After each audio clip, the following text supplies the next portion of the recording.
Hi, Robin with Oxy-Dry, and this looks familiar, doesn't it? I did a job, 5 days ago. I posted a video of a very similar situation, and you can see quite the effect going on, particularly right here. Apparently, this carpet is almost 20 years old. They've lived here 7 years, and they have been going and renting the machine from Home Depot and cleaning the carpet with that. And they decided they'd had enough of that. This time around, they were realizing that, you know what, it's just not working. Because they clean it and then we get wicking. Wicking, of course, is what happens when the soil that's there visible in the carpet fibers is driven into the backing, which when your water hits the carpet from a hot water extractor or steam cleaning system, it hits the carpet fiber, and the soil is normally, what you're seeing is mostly up on the top of the fiber. Usually, initially. But anyway, when you get it wet and you hit it with the pressure from the hot water extractor, of course, it's going to push it down to the backing, and then suction is going to suck most of that water up, but a lot of the soil is now down in the backing, and as the carpet dries, it dries from the top down. It pulls the soil up the fiber, and it'll deposit on the surface of the fiber, and you get this appearance as the carpet dries, or usually within a few days or a few weeks, where the carpet almost looks like it was cleaned with dirty water. You get this dingy, dull film over top of the carpet, and it doesn't happen in every case, but it's very common with hot water extraction or steam cleaning. So what we're going to do is I'm going to clean the carpet by cleaning the fibers without washing the dirt into the backing, and that's how the SETT method works. The key is to get the carpet wet enough to clean it, but not over wet it so that you lose control of the soil. Water is your friend, but water is also your enemy. I've said that before, which gets some people annoyed when I say that. But what I'm saying is control the solution that goes onto the carpet, so that you don't over wet it, so you don't lose control of the dirt and drive it into the backing. You want to clean the fiber by applying enough moisture to dissolve and emulsify the soil, and then transfer it up and out of the carpet fiber with your absorbent pad. And in this case, I'm going to go over the carpet first with a hog's hair fiber pad, because they work exceedingly well, and they will scrub, and I will apply as I clean,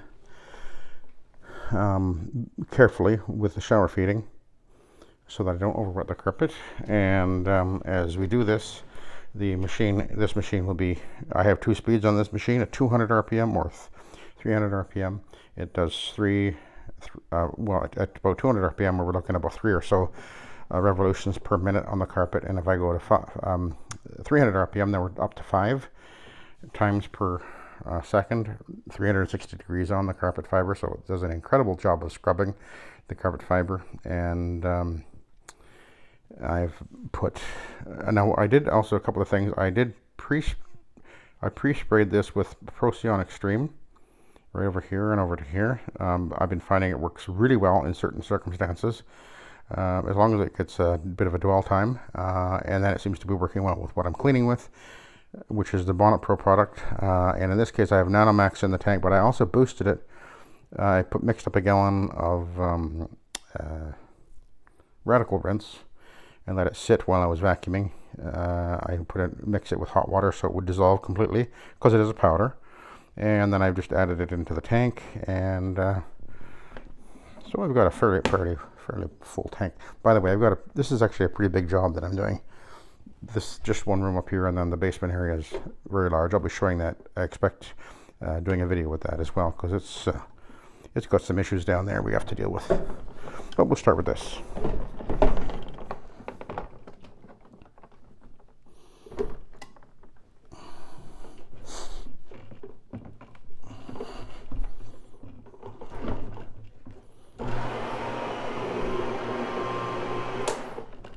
Raise it a little bit. There we go.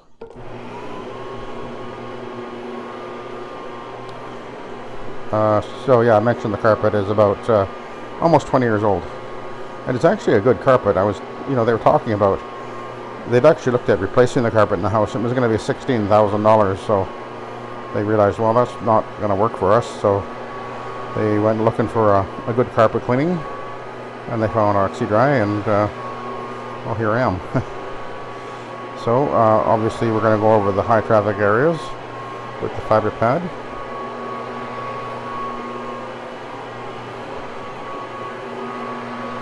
And as I'm thinking about, oh, look at that. Ooh.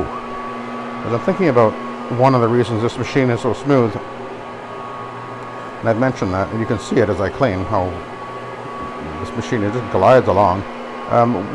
There's a few videos from Centaur, who, by the way, apparently are now aware that the SETT methodology is out there, and I guess they're watching what I'm doing, I guess.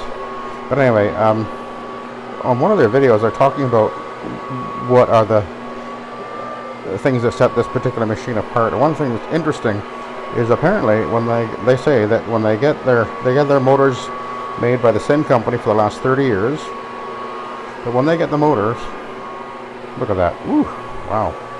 When they get the motors to Centaur from the motor manufacturer, they open them up, inspect them, they coat the windings with epoxy, which will hold the windings in place, which I think is a good idea for a 300 RPM machine. And they also balance the motors, something that I'd never heard of before. And I think it's got to be part of the reason why this machine is so incredibly smooth. And I think it's a critical thing when you're using a machine that is able to go 300 RPM. You want to make sure everything is really well balanced, because that's moving pretty fast. 300 RPM is what the pad is going at. The motor is going, I don't know what speed the motor will be going. I guess it's going way faster than that. I think there's 1700 or so RPM. That's interesting. I never thought of that before. So I guess it's going to be turning at over 2,000, 2,500 RPM. I guess, I don't know. I suppose they know that.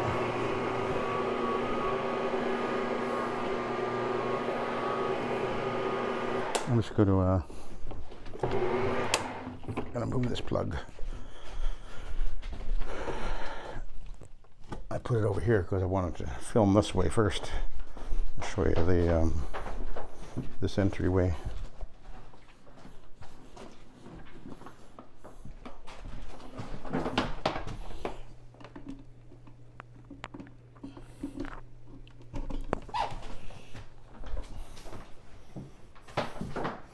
But you can see that this is actually really lifting the loop quite effectively as well.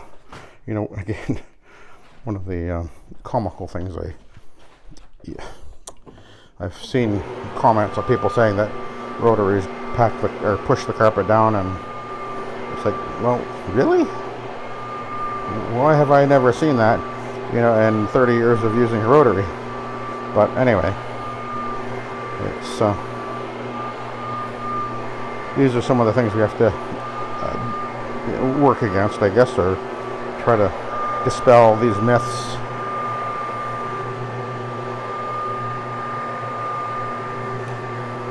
Another one of the myths is that if you only use this type of method on a carpet, then every few times of cleaning it, you need to go and steam clean it in order to get, to properly maintain the carpet. I've got carpets, commercial carpets, I've been cleaning for 20 years. Never had them steam cleaned, and they're still looking great. So again, and I'm talking like in many cases cleaning at least once a year, sometimes twice. But having been cleaned with the SETT method many times over 10, 15, up to 20 years, and none of them are showing any signs of a supposed soil buildup that requires a flushing action from somewhere with a truck mount. This simply is not the case. As long as you're using proper cleaning technique with the SETT method and using a high quality product, particularly if you're using an encapsulating product, and a quality one, obviously. And assuming, of course, that the people say in a commercial building like a condo or whatever, they're doing their part with a good quality vacuum and having it properly vacuumed on a regular basis. I just don't think that it's, well, I've proven that it's simply not necessary to have that carpet steam cleaned. But you know, that's not the, I guess, the popular thing, but it's what I've learned over 30 years doing this.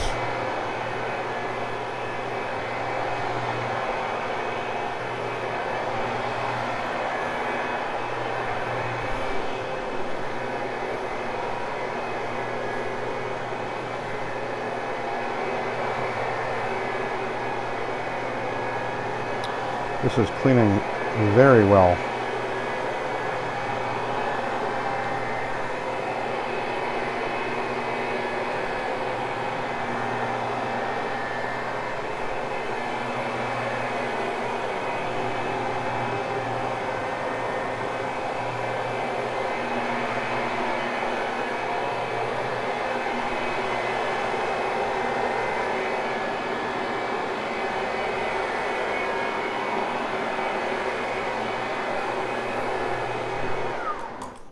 Okay, we're going to switch over to an Ironman.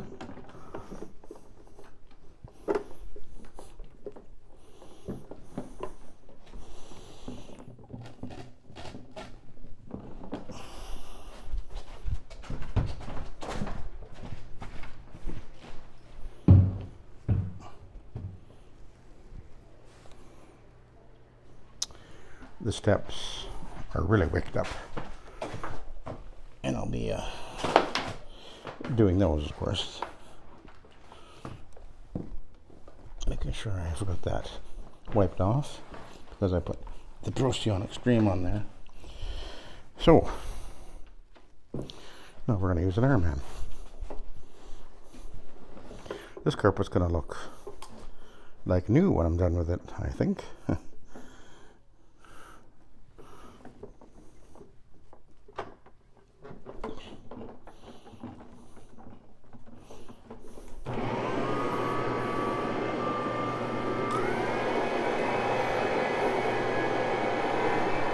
Okay.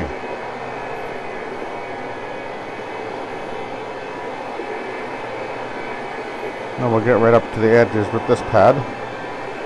You don't need to do that when you're running with your scrub pad, the hogs here, or whichever one you choose.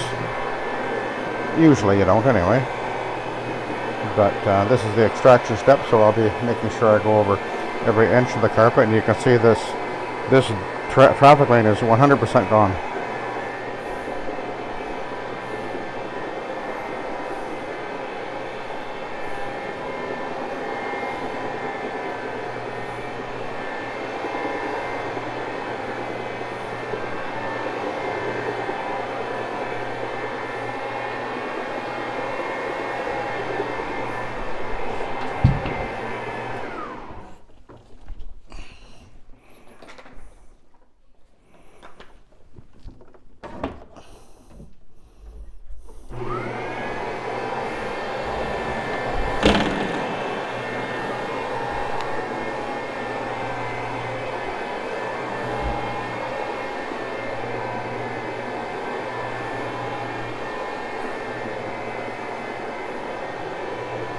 Yeah, it's looking really nice.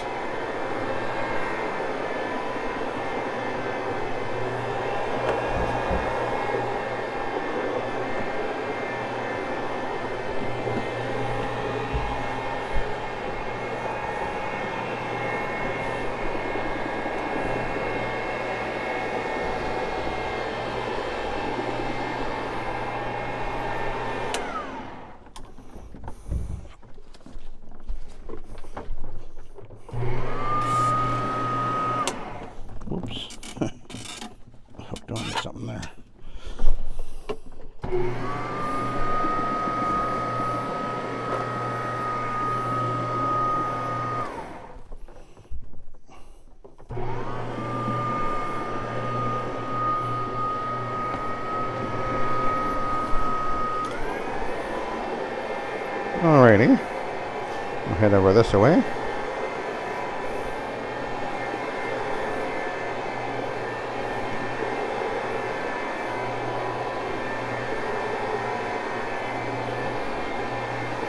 Boy, this is a nice machine. It's kind of, I guess one of the things I really like about using the rotary is it really almost becomes like an extension of your body, especially the way that you maneuver with it, I guess. That's one of the reasons I like it. It just, because I actually have the handle literally pressed against my leg.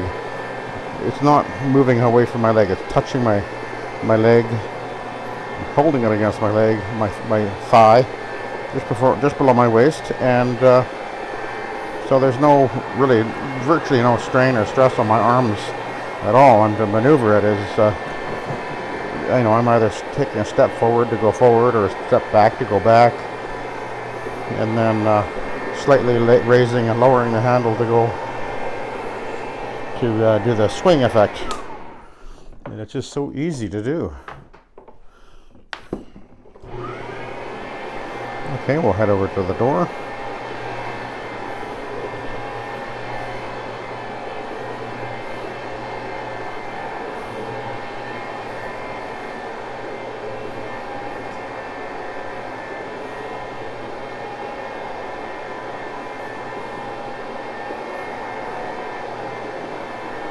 Man, oh man, look at that, eh?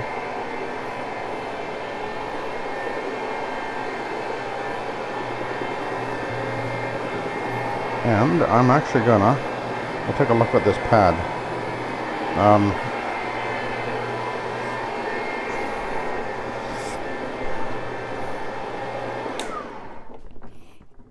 Take a look.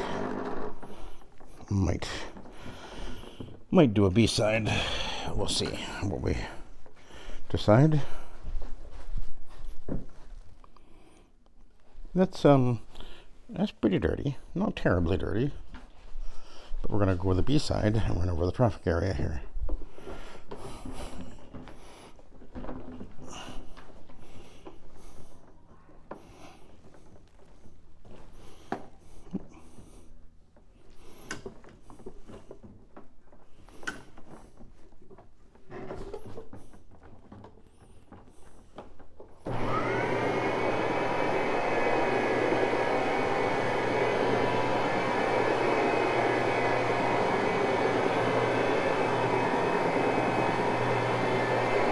Boy.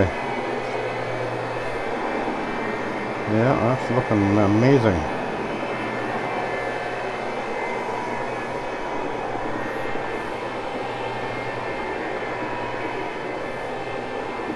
And it was a bit of a pathway over to this side of the bed. It was the most obvious in this area anyway.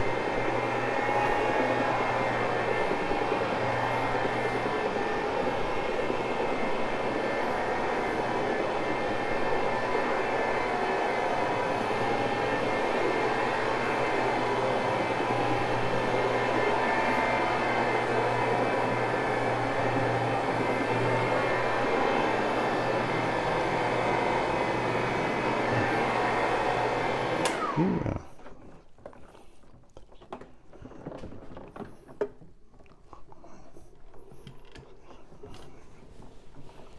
Okay, I'll let you go. So thank you for watching and have a good day.